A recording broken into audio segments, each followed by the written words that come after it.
Memang paling susah adalah ngebantuin mereka yang gak mau dibantu atau merasa gak perlu dibantu. Kamu nonton videonya? Iya. Oke, ketika nonton apa yang kamu rasain?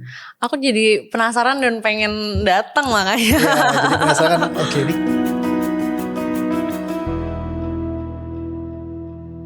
Lalu bagaimana kita ngajak nih orang-orang atau di teman-teman di sekitar kita yang kita sebenarnya sebagai lingkupnya dia, kita tahu nih sebenarnya dia punya masalah mental health, tapi dia sendiri pun nggak sadar. Tapi kita orang-orang di sekitarnya tuh tahu dia butuh bantuan gitu, tapi dia masih merasa dia baik-baik aja. Gimana caranya membujuk dia dan meyakinkan dia kalau kayaknya lo kalau dapat bantuan bakal lebih baik deh gitu.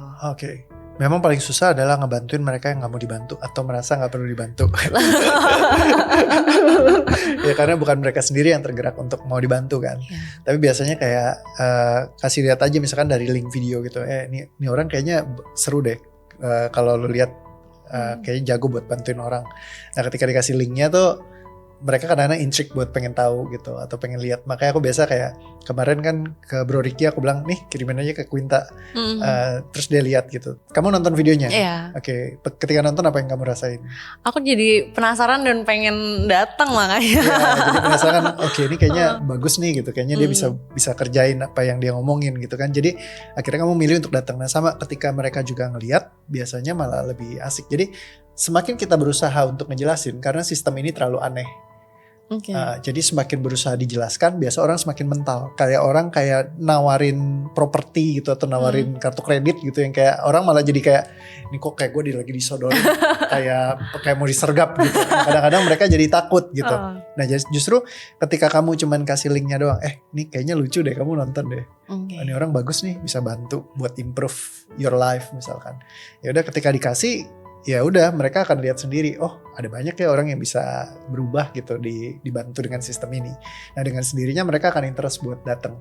Jadi paling asik adalah ciptakan interestnya mereka. Makanya aku bela-belain bikin podcast kayak gini gitu, kayak lakukan ini terus menerus gitu. Dan nggak tahu nih apakah ini akan jadi sesuatu yang baik apa enggak gitu ke depannya.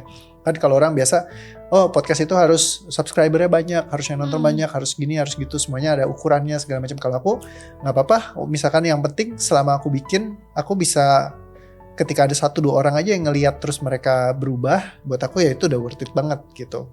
Dan kadang-kadang hal seperti ini kan sesuatu yang susah digambarkan, diceritain gitu. Oh gue cuma diajak ngobrol 2 jam terus gue hahihi yang tadi aku berat banget gitu.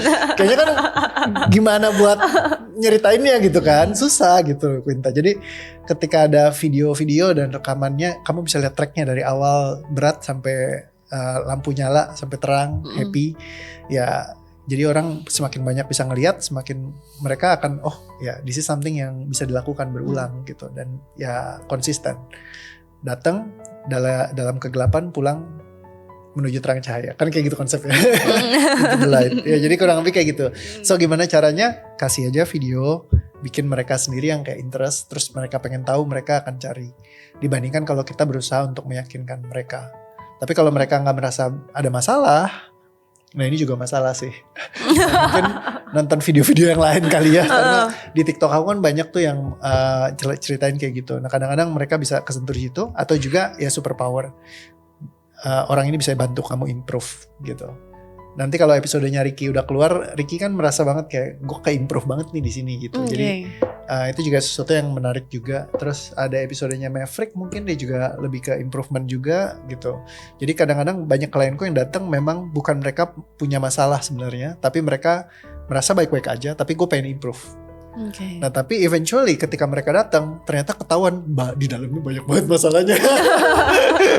Ya abis itu baru akhirnya ke improve gitu dari situ. Jadi kadang-kadang orang yang merasa gak bermasalah, sesungguhnya itu orang-orang yang paling bermasalah. Mereka gak merasa bermasalah karena mereka biasanya numb. Jadi kayak mati rasa, mereka kubur semua perasaannya, sehingga kelihatannya mereka baik-baik aja. Dan mereka tipenya fighter banget seringkali.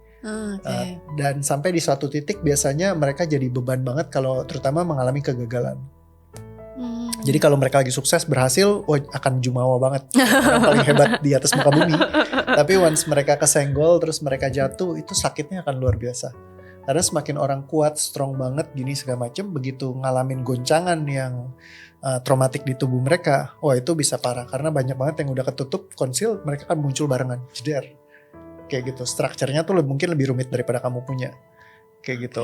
Nah jadi kayak gitu, orang yang gak ada masalah bisa jadi mereka orang yang paling bermasalah. Mungkin itu bisa jadi ini. Bisa di ini ya, di bold line. Oke. Ya kurang gitu.